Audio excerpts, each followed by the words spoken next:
At the beginning of this past week, on Monday, Monday, which happened to be a very auspicious day. It's the full moon in July, is how we think of it.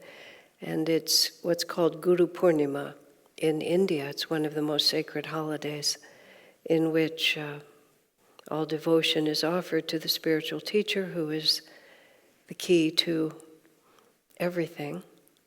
We have our Guru Day event, which we have as close as possible, as is convenient, to the actual full moon. It'll be coming this weekend, next Saturday. Not quite online, but the best we could do. Also on that day, as it happened, a baby was born into the Ananda family at Ananda Village. Peter Kretzman and his wife Gayatri had a little girl. She came a little early. She was not supposed to come for 3 weeks, but apparently she decided that Guru Purnima was too good an opportunity to pass up. Peter himself was born at Ananda Village, so it's a especially profound family celebration to have yet another generation, third generation there. Babies are real small when they're born, really tiny like this. And there was a picture they sent out with Peter holding his daughter like this, and she's looking at him, and he's looking at her. And you know that for the rest of this incarnation, she's going to have him wrapped around her little finger, and he's going to respond to her every whim. And her mother holding the baby didn't look much less of a pushover. But that is the way Divine Mother makes it, isn't it? Even just hearing about it, you can all see and feel what that is like. Many of you know them, but not all of you. But just the very idea of a newborn child and the love that its parents have for it. I remember talking to my mother at one point, and I don't know what prompted it, but my mother had been a school teacher before she had the 3 children, my brother and sister and I. And she was a very affectionate mother.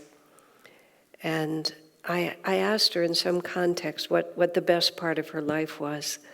And what she told me was, when you 3 children were small and you belonged to me. And I know I could feel even in that, look what happened to that cute little child. That amenable, yes, mommy little thing turned into me. I remember being with my nephew, who grew up to be a very big, strong man. And he, of course, was once really small and was an adorable little boy, and then he became a big, strong man. And we were in a restaurant together, and I saw a family. It looked like parents and grandparents, and then the little baby, and all 4 adults were totally focused on the little baby, just entirely. I wanted to drag my nephew over and say, this is what's going to happen. Enjoy it while you can, because this is what's going to happen. One more on this same thing. At Ananda Village, there's what's now called Hansa Temple, which is at the top of a hill, and that hill commands a view of the whole central area of the community. What we call it downtown, but it doesn't look anything like downtown. It's just the central area. I was having lunch on the balcony overlooking that, and I saw a friend of mine and his little daughter. She was about 5, and it was about a 20-yard space between them. The little girl saw her daddy, started yelling loud enough so that I could easily hear, "Daddy, Daddy, Daddy." She runs across and hurls herself into his arms, knowing full well he's going to catch her. And all I could think was, how would it be possible not to have your happiness depend on that kind of devotion and that kind of love?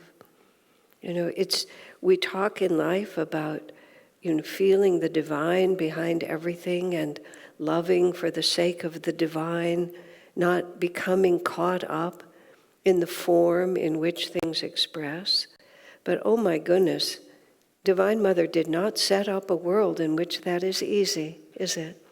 She sets up a world in which we are so drawn to each other, but we're drawn to each other for what we see and what we feel, and for the words, and for how adorable and how helpless the little baby is.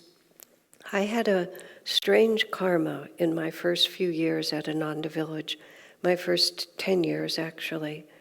I had 2 extremely strong karmic connections with 2 different women. And one of them was a soul sister like I never had before or since. It was Seva. Many of you know her. She died a year or 2 ago. She was 12 years older than me, so she lived to a ripe old age. And we were just soul companions. I loved her like I'd never known how to love anybody before. And I was with her a great deal. Simultaneously, I was very often, with another woman whose name I won't say, because we were karmic enemies. I don't know what we did to each other in past lives, but it was impressive because it carried us right into this one.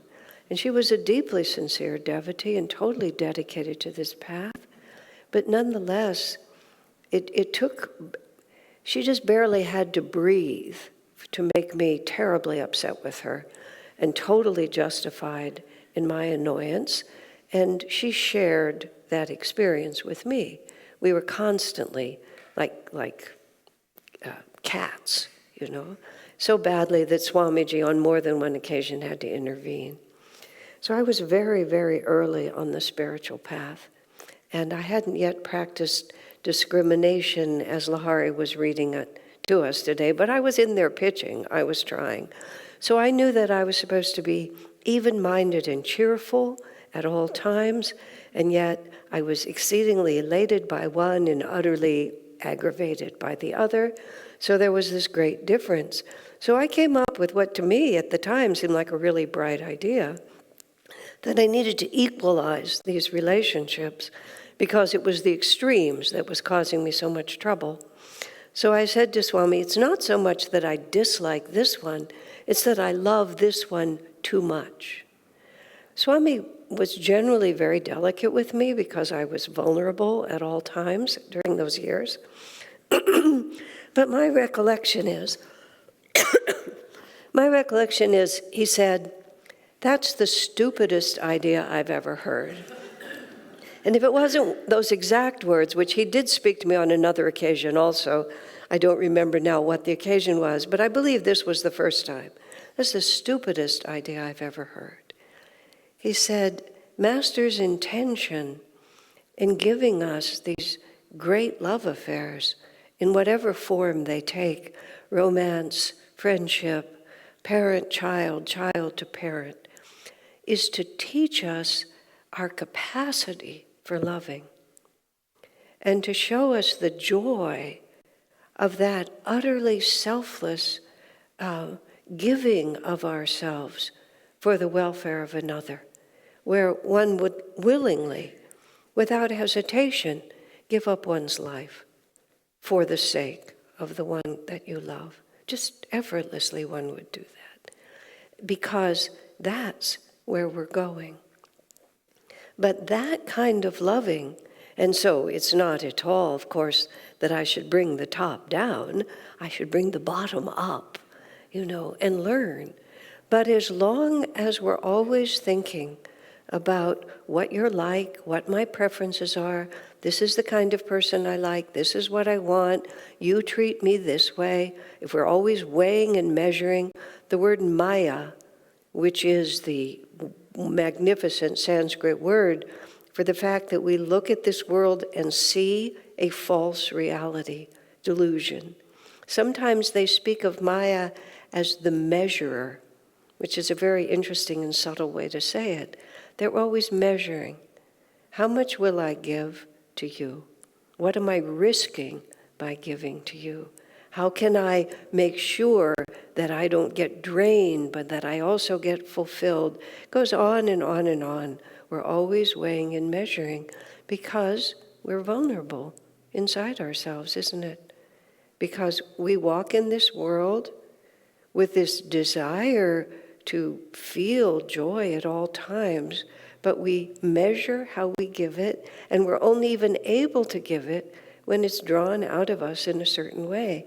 Daddy, daddy, daddy, holding this little form that's come into a family. And you think of all you have no idea, one has no idea how many experiences we've had before and what the destiny is going to be. By the time a child is born to a grown-up, that grown-up's life, the whole world, especially these days, has completely shifted. What world is this child being born into? And how will I protect it? Or how will I let that child go free?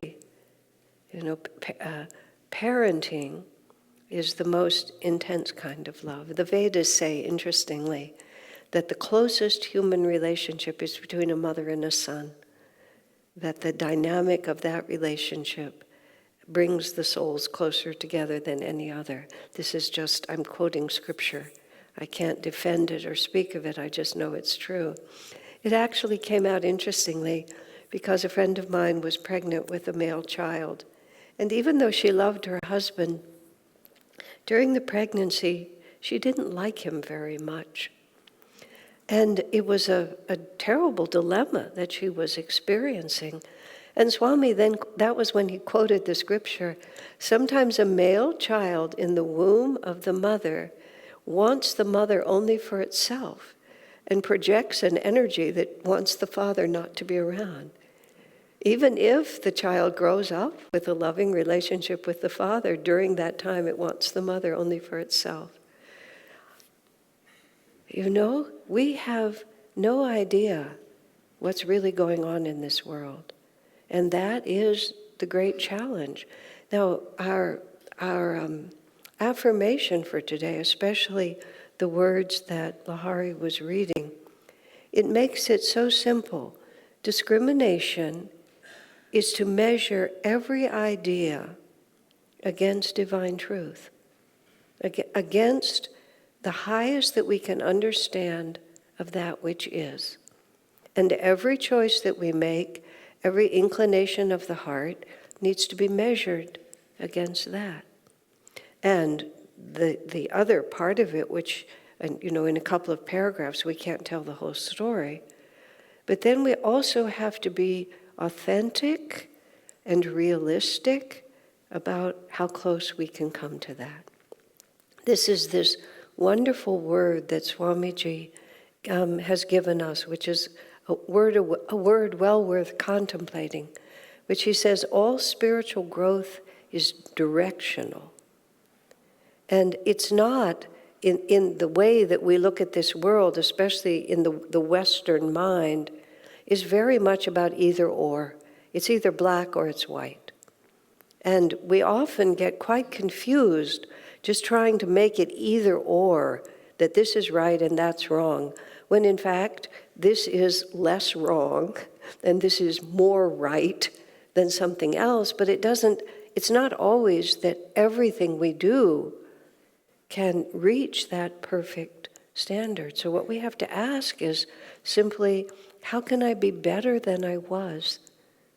Just to be better than I was. Gary this morning in our purification ceremony was talking about his 30 years of experience with our Living Wisdom School here and all the children. And he said something that was so simple and so true. He said, those children who thrive in our atmosphere are not necessarily the ones who excel the most, but they're the ones who try, who consistently try to do what is being asked of them and to expand from where they're standing into a more beautiful and more capable reality. This is not failure. This is not being separate from the divine. It's simply realizing this is where I stand, this is where I'm going.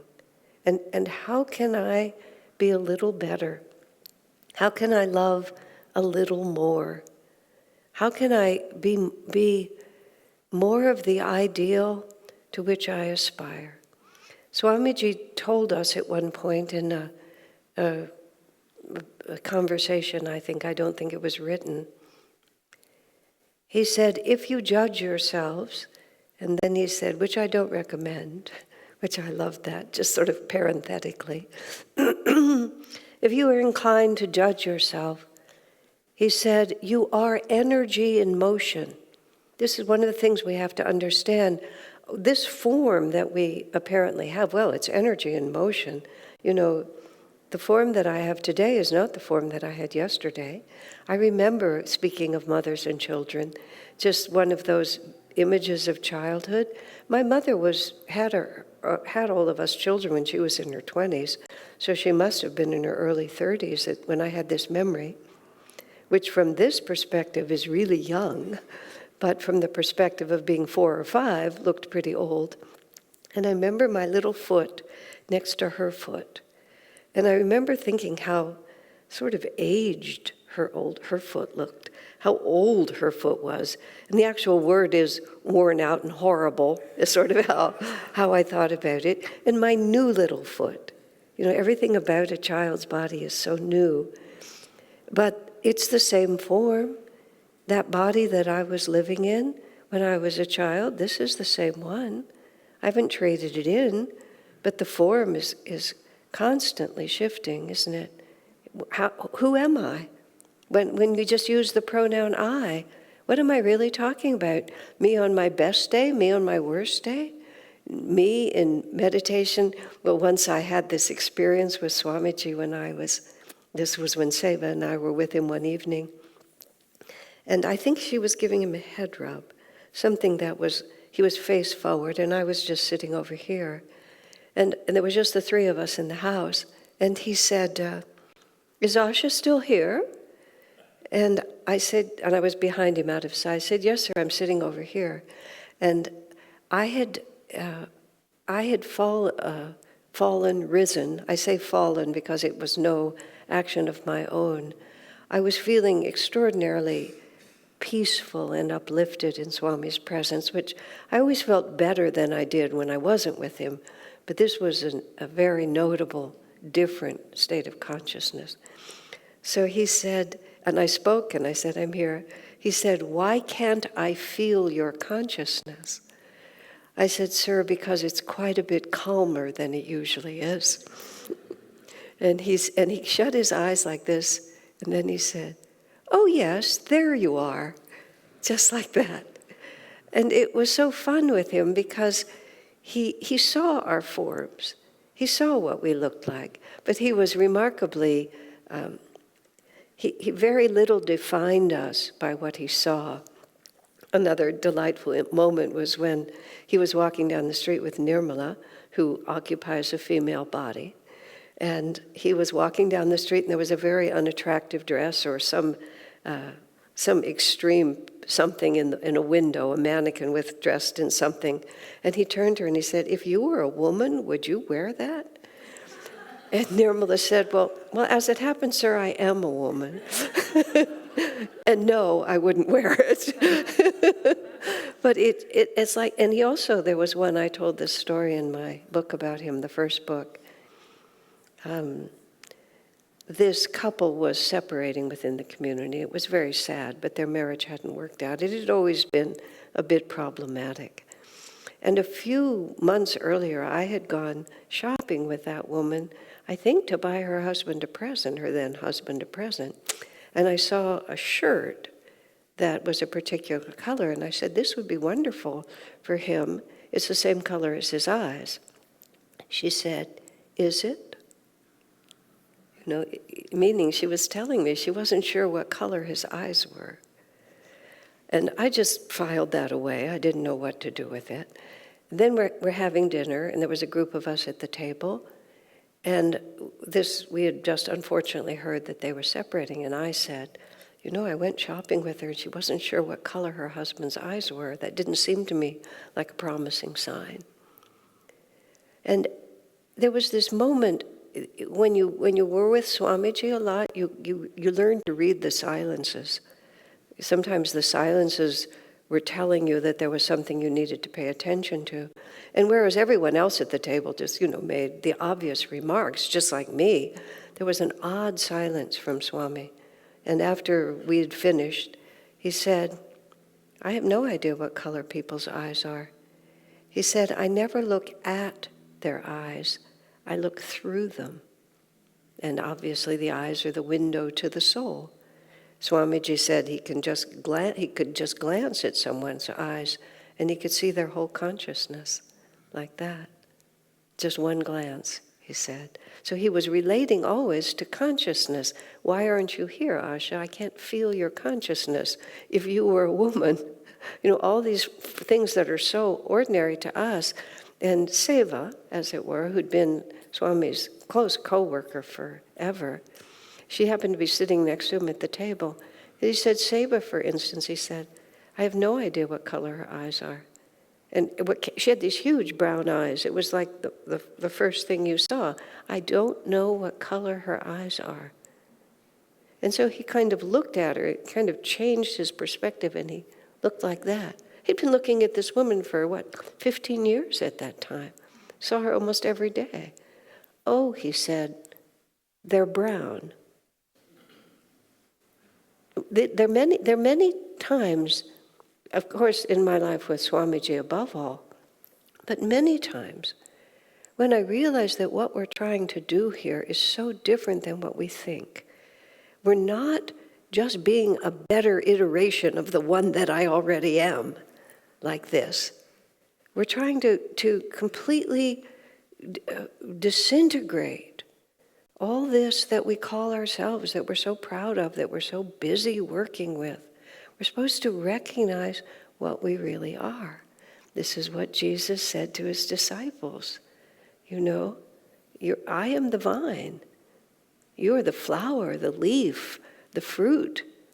But without the power of the divine, we're nothing. And what we're doing here is we're trying to let go of this, not to make it a supercharged version of this, but just the opposite, to realize, this is just a Halloween costume and not a very nice one, just a cheap one from a crummy store, that this is just nothing that I would really want to stay and be. What I really want to be is this effulgence. This is again where the Gita says, everyone who shines in this world, they're not shining with their own energy. They're shining, and this is the Lord speaking. It's my energy through them, my energy. Master's most advanced male disciple was Rajarsi Janakananda, James J. Lynn, a self-made millionaire himself, very successful businessman, very effective in the world. But when he came with Master, he was like Master's little child. And every so often, seemingly, Master would say to Rajarsi, never forget where your power comes from. And Rajarsi would say to Master, I know, sir, it comes from you. This is a man who founded companies and had countless employees and had so much power in this world. But he knew where it came from. Anyone who shines in this world, the effulgence is from the divine. And then Jesus promises us, he promises us in this verse, that everything that doesn't serve to make your light shine brighter, I'm going to trim it away. And everything that doesn't serve is, everything. Just pretty much everything that causes us to not understand who we are and where our power comes from.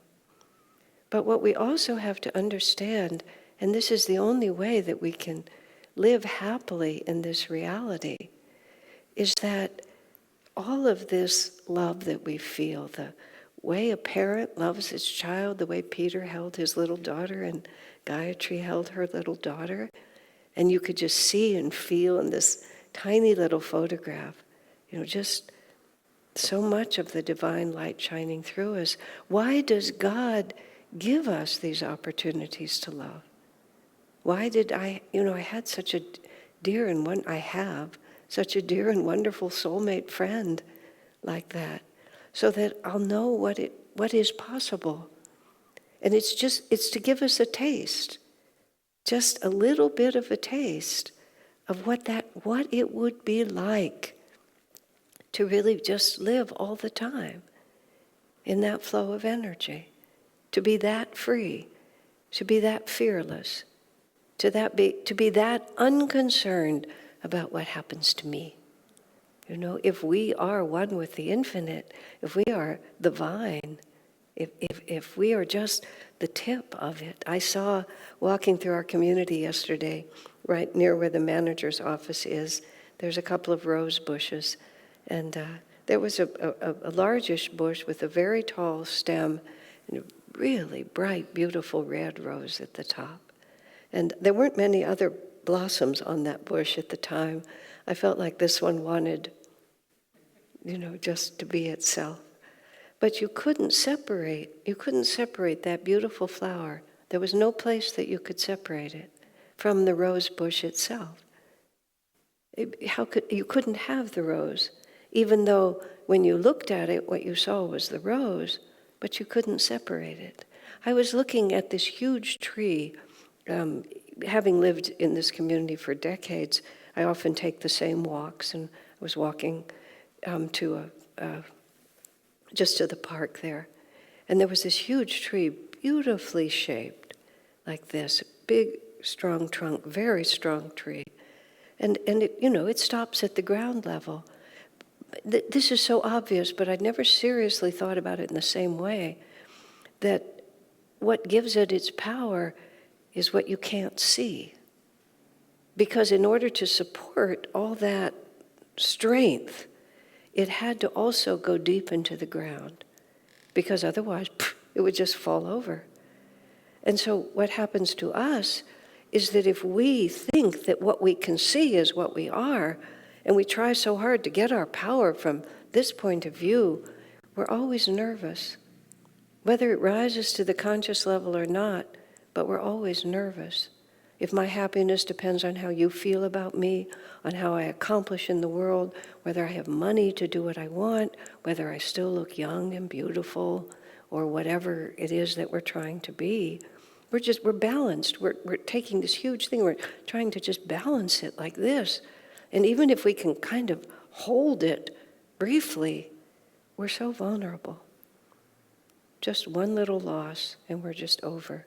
But if we know that rose cannot exist without the bush, that I cannot stand here without deep, deep roots into the divine, that's the only way. That's the only way we'll ever be happy. What to speak of at peace. And then when things happen, because inevitably they happen. I was taking my wonderful grown-up nephew to the family where everybody's loving the baby. This is going to happen. But this is not bad. This is just different. This is just different. Because it's the nature of this world to keep rolling. My mother, I loved, my favorite time was when you were small and you all belonged to me. And yes, we should enjoy it. It's not that we should hold back. It's not that we should equalize our great loves by bringing them down a little bit. We should love with all our heart. But what we should understand is it's the joy of loving. And even if only one or two items bring that out of us, what we should learn how to do is to bring it out of ourselves. And to understand that everywhere we look,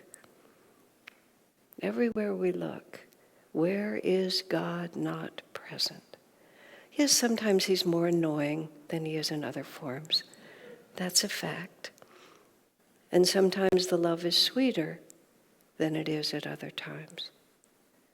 But we have to sink our roots deeply and weigh everything against that divine truth and listen to the words of Jesus. I am who you are. And I will make you like me. I will make you free. And he will, whether we want him to or not. And he will, whether we enjoy the process or not. Because we are, like David was singing, life flows on like a river, homing to the sea. And we can either cooperate with it and find the joy of the journey, or we can resist. But we will be taken there anyway. So let us embrace the lessons that God gives us and find the joy in his presence. Bless you.